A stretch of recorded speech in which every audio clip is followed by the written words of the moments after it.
President Putin has already arrived over here earlier today. Tell us what is expected during his 4-day visit. He's going to be over here for the Victory Day parade as well. Yeah, so it's expected to be first he's going to participate in the SCO Summit, where he is said to have at least 3, to my knowledge, bilateral meetings with Prime Minister Modi, of course, which is going to take place. All of them are going to take place tomorrow. Prime Minister Modi is going to be the first meeting, and then he'll have another 2 bilateral meetings with the leaders of Turkey and Iran. And after which he will head off to Beijing, where he will be among the main guests at the parade and all these ceremonies. And there he is always said to have a bilateral meeting with the leader of China and a trilateral meeting with Russia, China and Mongolia. That's interesting. What do you expect from the bilateral that is going to happen between Prime Minister Narendra Modi and President Putin later today? In fact, it's going to happen tomorrow afternoon.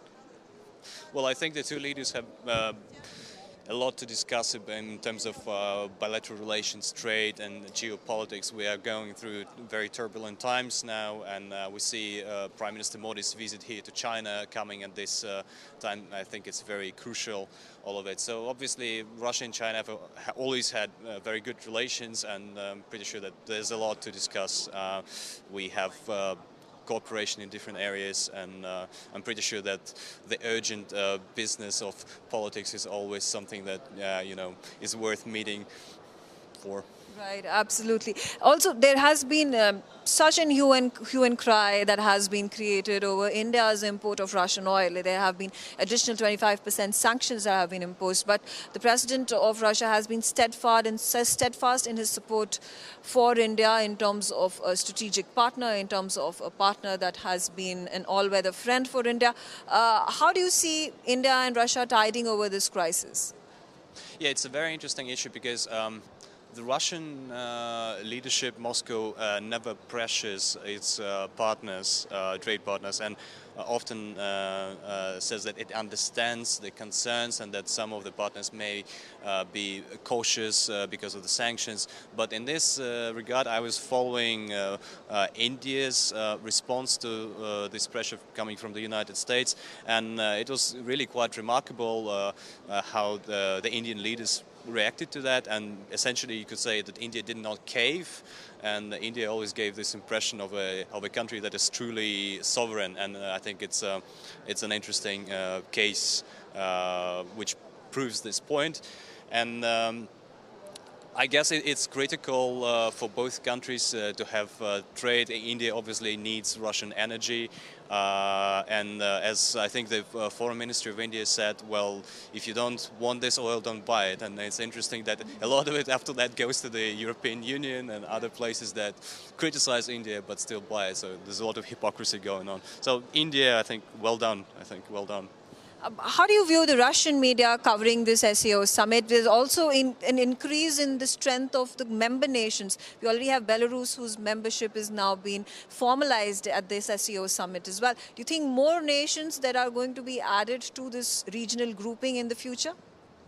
I think that there's a lot of debate about it within the SCO, and people having different opinions. I'm not very knowledgeable about the insides of it, but essentially the question is whether the further widening of the official membership is going to make the organization maybe more cumbersome or not, if it will be functional, because SCO acts on consensus, and that of course, like adding more members that could maybe affect the efficiency. Although it's very flexible, and as I talked to some diplomats within the SCO, they say, well, if there are some problematic issues, we just maybe talk about something where we can have an agreement. So very flexible, very multilateral in spirit. But it looks to me that maybe there will be further expansion, but now we see this new formats with dialogue partners, etc. So maybe this is going to be the way to go for some time at least, but I'm not sure. Yeah. The last time Prime Minister Narendra Modi, President Putin and President Xi Jinping met was in Kazan during the BRICS summit that had happened last October. This is again an opportunity for all these three presidents, all these three leaders to meet again, congregate again. There is also talk at this point of time of revival of the RIC. What are the prospects of it? So obviously it's an ancient format. It predates BRICS, and it all started back in the 1990s. So essentially everything that grew around it, primarily BRICS, it all started with RIC. So I think that this is an essential format, and it has to be. I think that whatever differences there may be, especially between China and India, they could be overcome. At least to the extent that the two countries need to maintain strategic dialogue with each other. And I think that Russia can be this link, and the third player, like a chair needs to have at least the three legs to stand on.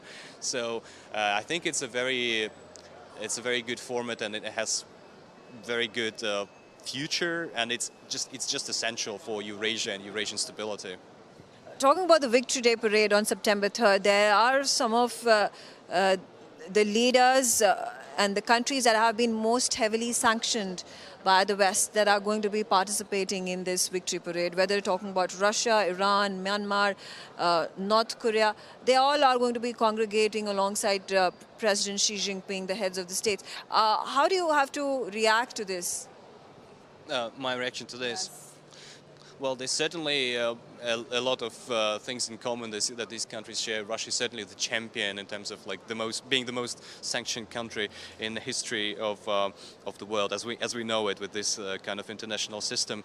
I think that we may see further discussions in terms of how to operate in this new environment where pressure from particularly the United States and the European Union increases. But now it is not entirely clear how, for example, China would further react to that, because of course for China its trade with the European Union and the United States is very important. But just recently there was an interview with the Russian ambassador in China, and he said that we continue.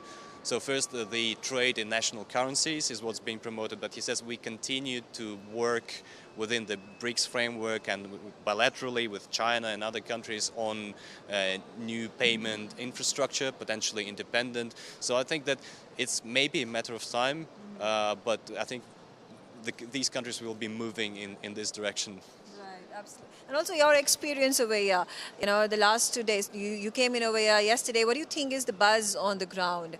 What is the media's perception of the summit? I had some interactions with the Chinese journalists who are obviously very hyped up about it, and they're very interested what the foreign media thinks about it. There's a lot of talk about the Shanghai spirit and all of that.